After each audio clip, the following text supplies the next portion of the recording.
Good morning dear students, welcome to study with Aakash. Study with Aakash में आपका स्वागत है। आज मैं आप लोगों के लिए JCRT कक्षा 5 के हिंदी बुक का चैप्टर 3 का प्रश्न अभ्यास लेकर के आया हूं, जिसमें चैप्टर 3 का नेम है ईदगाह। तो सबसे पहले हम लोग इसके अभ्यास को देखेंगे, उसके बाद इसके मल्टीपल चॉइस क्वेश्चंस को देखेंगे। तो इसका का नंबर का प्रश्न है कहानी से लिखिए, जिसमें पहला क्वेश्चन है लोग ईदगाह जाने की तैयारी कैसे कर रहे थे। तो इसका उत्तर है लोग ईदगाह जाने के लिए कई तैयारियां कर रहे थे। कोई कुर्ते में बटन लगा रहा था, कोई जूते को नरम करने के लिए तेल लाने जा रहा था, कोई जल्दी जल्दी बैलों को सानी पानी दे रहा था। इसका अगला प्रश्न है गांव के लोग जब शहर पहुंचे तो उन्होंने क्या क्या देखा। इसका उत्तर होगा गांव के लोगों ने शहर पहुंचकर बड़ी बड़ी इमारतें देखीं। उन्होंने अदालत, क्लब, घर और कॉलेज भी देखे। अगला प्रश्न है मेले में खिलौने की दुकान में कौन कौन से खिलौने थे। तो इसका उत्तर होगा खिलौनों की दुकान में सिपाही, गुजरिया, राजा, वकील, भिस्ती, धोबिन, साधु आदि खिलौने थे। अगला प्रश्न है जब मोहसिन और नूरे ने खिलौने खरीदे तो हामिद के मन में क्या ख्याल आया। तो इसका उत्तर होगा हामिद के मन में ख्याल आया कि खिलौने बहुत महंगे हैं और उसके पास सिर्फ 3 पैसे थे। इतने महंगे खिलौने वह कैसे खरीद सकता था। अगला प्रश्न है मेले में हामिद ने क्या सोचकर चिमटा खरीदा। तो इसका उत्तर होगा हामिद ने मेले में यह सोचकर चिमटा खरीदा कि चिमटे से दादी माँ की अंगुलियां नहीं जलेंगी। अगला प्रश्न है हामिद ने चिमटे को ज़मीन पर पटक कर मोहसिन से क्या कहा। तो इसका उत्तर होगा हामिद ने चिमटे को ज़मीन पर पटक कर कहा जरा भिस्ती ज़मीन पर गिरा दो, सारी पसलियाँ चूर चूर हो जाएं बच्चों की। अब इसका खा नंबर का प्रश्न है बताइए, जिसमें 57 नंबर का प्रश्न है अपने साथियों की आलोचनाओं का जवाब हामिद ने बारी बारी कैसे दिया। तो इसका उत्तर होगा अपने साथियों की आलोचनाओं का जवाब हामिद ने बारी बारी से क्रमशः दिया। महमूद से कहा अभी कंधे पर रखा बंदूक हो गई, हाथ में लिया फ़कीरों का चिमटा हो गया, एक चिमटा जमा दूँ तो तुम लोगों के सारे खिलौनों की जान निकल जाए, मेरा बहादुर शेर है चिमटा। मोहसिन को कहा भिस्ती को एक डांट बताएगा तो दौड़ा हुआ पानी लाकर द्वार पर छिड़कने लगेगा। नूरे को जवाब दिया या बेचारे हम बहादुर रुस्तमे हिंद को क्या पकड़ेंगे। अच्छा लाओ अभी ज़रा कुश्ती हो जाए, इसकी सूरत देखकर दूर से भागेंगे, पकड़ेंगे क्या बेचारे। अगला प्रश्न है मोहसिन ने क्या कहा और हामिद ने क्या जवाब दिया। तो इसका उत्तर होगा मोहसिन ने कहा तुम्हारे चिमटे का मुंह रोज़ आग में जलेगा।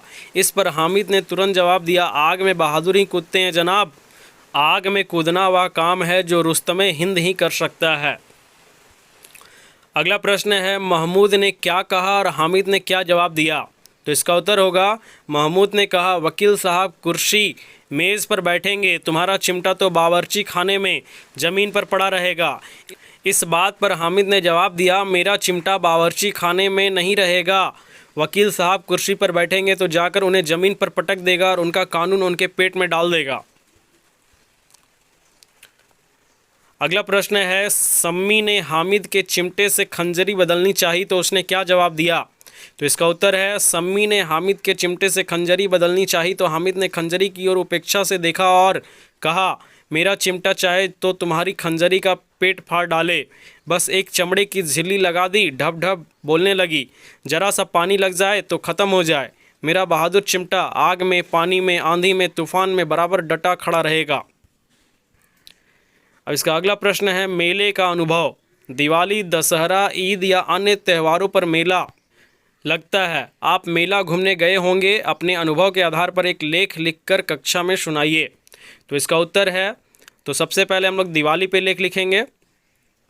दीपावली या दिवाली का अर्थ है दीपों की आवली, मतलब दीपों की पंक्ति। दीपावली धन, धान्य, सुख, चैन व ऐश्वर्य का त्यौहार है। यह त्यौहार अक्टूबर या नवंबर माह में मनाया जाता है। आध्यात्मिक दृष्टि से दिवाली हिंदुओं का बहुत अधिक महत्वपूर्ण त्यौहार है। दिवाली का इतिहास बहुत पुराना है, इससे जुड़ी अनेक पौराणिक कथाएं प्रचलित हैं। दिवाली का त्यौहार हमें हमारे परंपरा से जोड़ता है। इस दिन माँ लक्ष्मी की पूजा अर्चना की जाती है। दिवाली खुशियों का त्यौहार है। अब इसके बाद दशहरा पर लेख हम लोग देखेंगे। दशहरा सबसे लोकप्रिय हिंदू त्यौहार है जो 10 दिनों तक मनाया जाता है। दशहरा रामायण के भारतीय महाकाव्य में राक्षस रावण पर भगवान राम की जीत का प्रतीक है। यह हिंदू धर्म में बुराई पर अच्छाई की जीत का जश्न मनाने वाले त्योहारों में से एक है। दशहरा को नवरात्रि उत्सव के रूप में भी जाना जाता है, जिसे भारतीय घरों में खुशी खुशी और विजय फैलाने के लिए मनाया जाता है। दशहरा के मूल्यों पर पालन न केवल हिंदुओं द्वारा किया जाता है, बल्कि देश के अन्य धर्मों जैसे मुस्लिम, ईसाई और सिखों द्वारा भी किया जाता है। संस्कृत में दशहरा शब्द का अर्थ है 10 बुराइयों से छुटकारा। रामलीला रामायण का एक कार्य है जो आमतौर पर विजयदशमी के दिन किया जाता है। इस दिन रावण, कुंभकर्ण और मेघनाथ जैसे राक्षसों के पुतले जलाए जाते हैं। 10 सिर वाले रावण को जलाने के लिए आतिशबाजी होती है। दशहरा भारतीय उपमहाद्वीप में लंका के राजा रावण की बर्बर भूमिका के अंत का प्रतीक है। अब इसका घ नंबर का प्रश्न है खिलौनों की दुनिया। तो पहला प्रश्न है, पुराने ज़माने में ज़्यादातर खिलौने मिट्टी और कपड़ों से बनते थे। वर्तमान समय में खिलौने प्लास्टिक, एल्युमिनियम, स्टील एवं अन्य सामग्रियों से बनती है। एक सूची बनाइए। तो 2 कॉलम हम लोग बना लेंगे, पुराने समय के खिलौने के नाम, और एक तरफ लिखेंगे वर्तमान समय के खिलौने के नाम। पुराने समय के खिलौने के नाम में सूची है, पहला मिट्टी के हाथी, दूसरा मिट्टी के घोड़ा, तीसरा मिट्टी के आदमी। अब वर्तमान समय के खिलौने के नाम की सूची है, पहला कार, दूसरा मोटरसाइकिल, तीसरा गुड़िया और ट्रक।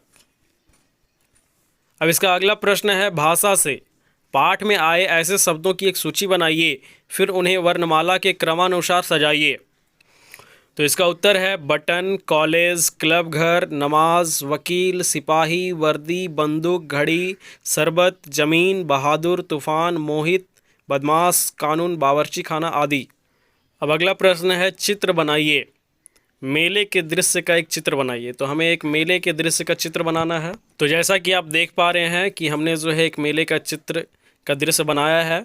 तो इसी तरह से अगर आप चाहें तो इस वीडियो को देख करके जो है मेले का चित्र बना सकते हैं, या फिर आप स्क्रीनशॉट लेकर के जो है बाद में भी बना सकते हैं। तो यही इसका आंसर होगा। अब इसके आगे प्रश्न है, परिवार से। परिवार में बड़े बुजुर्गों जैसे दादा दादी या नाना नानी का आप ख्याल कैसे रखेंगे? तो इसका उत्तर होगा, परिवार में बड़े बुजुर्गों का ख्याल हम निम्न प्रकार से रखेंगे। पहला, उनके खाने पीने का अच्छे से ध्यान रखेंगे। दूसरा, उनकी दवाइयाँ उन्हें समय पर मिले इस बात का ध्यान रखेंगे। तीसरा, उनकी सेवा करने में किसी प्रकार की कमी नहीं करेंगे। चौथा, उन्हें समय समय पर बाहर घुमाने ले जाया करेंगे। और पाँचवा, वे बीमार ना पड़े इस बात का ध्यान रखेंगे। अब इसका अगला प्रश्न है, बे का प्रयोग। पाठ में बेसमझ शब्द का प्रयोग हुआ है। बे और समझ शब्द को जोड़कर बेसमझ बना है। यहाँ बे का अर्थ बिना है। नीचे दिए गए शब्दों में यही बे छिपा है। इस सूची में आप कितने शब्द जोड़ सकते हैं? तो इसका उत्तर होगा बेहिसाब, बेखौफ, बेरौनक, बेजान, बेपरवाह, बेईमान, बेगारी, बेबस। तो इस तरह से आपके चैप्टर का जो है अभ्यास कंप्लीट होता है। अब हम लोग मल्टीपल चॉइस क्वेश्चंस की ओर बढ़ेंगे।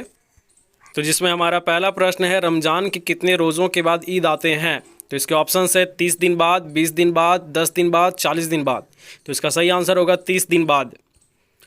अगला प्रश्न है, रोज़े ख़त्म होने के बाद गाँव वाले कहाँ जाने की तैयारी कर रहे थे? तो इसके ऑप्शन है ईदगाह, मस्जिद, हज, इनमें कोई नहीं। तो इसका सही आंसर होगा ईदगाह। अगला प्रश्न है, महमूद के पास ईदगाह जाने के लिए कितने पैसे हैं? तो इसके ऑप्शंस है 10 पैसे, 12 पैसे, 15 पैसे, 8 पैसे। तो इसका सही आंसर होगा 12 पैसे। तो इसका अगला प्रश्न है, लोग ईदगाह किस समय जा रहे हैं? तो इसके ऑप्शंस है सुबह के समय, दोपहर के समय, शाम के समय, रात को। तो इसका सही आंसर होगा सुबह के समय। अगला प्रश्न है, ईदगाह जाने के लिए सबसे ज़्यादा कौन खुश है? तो इसके ऑप्शंस है महमूद, दादी, मोहसिन, हामिद। तो इसका सही आंसर होगा हामिद। अगला प्रश्न है, हामिद के पैरों में जूते नहीं थे, उसके सिर पर एक पुरानी टोपी थी, उसके गोटा पड़ गया है। तो इसके ऑप्शंस है काला, पीला, हरा, सफ़ेद। तो इसका सही आंसर होगा काला। अगला प्रश्न है, हामिद के पैरों में तो जैसे पर लग रहे हैं, पैरों में पर लग जाना का क्या अर्थ है? तो इसके ऑप्शंस है पैरों में पंख लग जाना, अत्यधिक प्रसन्न होना, इनमें से कोई नहीं, दोनों। तो इसका सही आंसर होगा अत्यधिक प्रसन्न होना। इसका अगला प्रश्न है, ईदगाह कहानी के लेखक कौन है? तो इसके ऑप्शंस है मुंशी प्रेमचंद, विष्णु शर्मा, रविंद्रनाथ ठाकुर, महादेवी वर्मा। तो इसका सही आंसर होगा मुंशी प्रेमचंद। अगला प्रश्न है, हामिद के पास कितने पैसे थे? तो इसके ऑप्शंस है 2, 3, 4, 5। तो इसका सही आंसर होगा 3।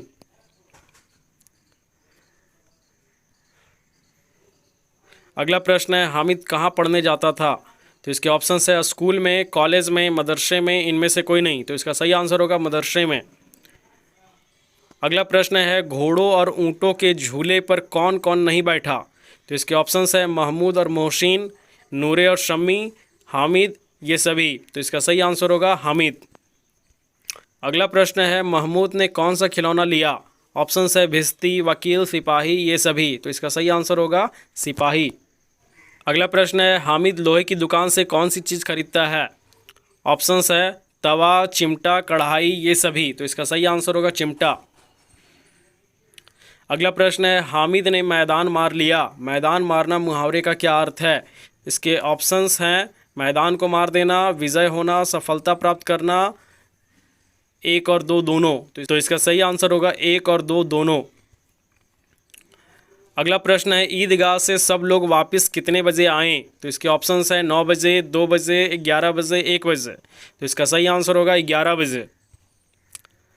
अगला प्रश्न है, मोहसिन परास्त हो गया, इस वाक्य में रेखांकित शब्द से क्या आशय है? इसके ऑप्शंस हैं हार जाना, जीत जाना, खेलने जाना, इनमें से कोई नहीं। तो इसका सही आंसर होगा हार जाना। अगला प्रश्न है, नूरे, मोहसिन, महमूद, सिम्मी ने खिलौने खरीदे, सारे खिलौने किस चीज़ से बने थे? तो इसके ऑप्शंस है लोहे के, मिट्टी के, प्लास्टिक के, खड़ के। तो इसका सही आंसर होगा मिट्टी के। अगला प्रश्न है, प्रसन्न शब्द का विलोम है। इसके ऑप्शंस है सुखी, खुश, अप्रसन्न, ये सभी। तो इसका सही आंसर होगा अप्रसन्न। इसका अगला प्रश्न है, समझदार शब्द का विलोम है। तो इसके ऑप्शंस है अक्लमंद, नासमझ, बुद्धिमान, ये सभी। तो इसका सही आंसर होगा नासमझ। अगला प्रश्न है, इसमें से व्यक्तिवाचक संज्ञा कौन सी है? तो ऑप्शंस है चिमटा, मिठाई, बंदूक, अमीना। तो इसका सही आंसर होगा अमीना। अगला प्रश्न है, मुंह में पानी आना का अर्थ है। ऑप्शंस है भूख लगना, मिर्च खाकर मुंह से पानी निकलना, किसी खाने की चीज़ को देखकर मन ललचाना, बहुत भूख लगना। तो इसका सही आंसर होगा किसी खाने की चीज़ को देखकर मन ललचाना। अब इसका अंतिम प्रश्न है, हामिद अपनी दादी के लिए चिमटा लाया जिसे देखकर अमीना बहुत खुश हुई, लेकिन बाद में अमीना का गुस्सा स्नेह में बदल गया। इसके ऑप्शंस हैं क्योंकि हामिद उनके लिए सेवइयाँ लाया था, चिमटा खरीदने में हामिद का प्यार झलक रहा था, हामिद के त्याग और विवेक से अमीना का दिल गदगद हो गया। तो इसका सही आंसर होगा चिमटा खरीदने में हामिद का प्यार झलक रहा था, हामिद के त्याग और विवेक से अमीना का दिल गदगद हो गया। तो इस तरह से आपका 3 चैप्टर का अभ्यास और MCQ दोनों कंप्लीट होता है। अगर आपको मेरी वीडियोज़ अच्छी लगती है तो अपने दोस्तों के साथ शेयर करें, लाइक करें, कमेंट करें और जल्दी से चैनल को सब्सक्राइब करें, क्योंकि रोज़ मैं आपके लिए इसी तरह से नई नई वीडियोज़ लाता रहता हूँ। धन्यवाद।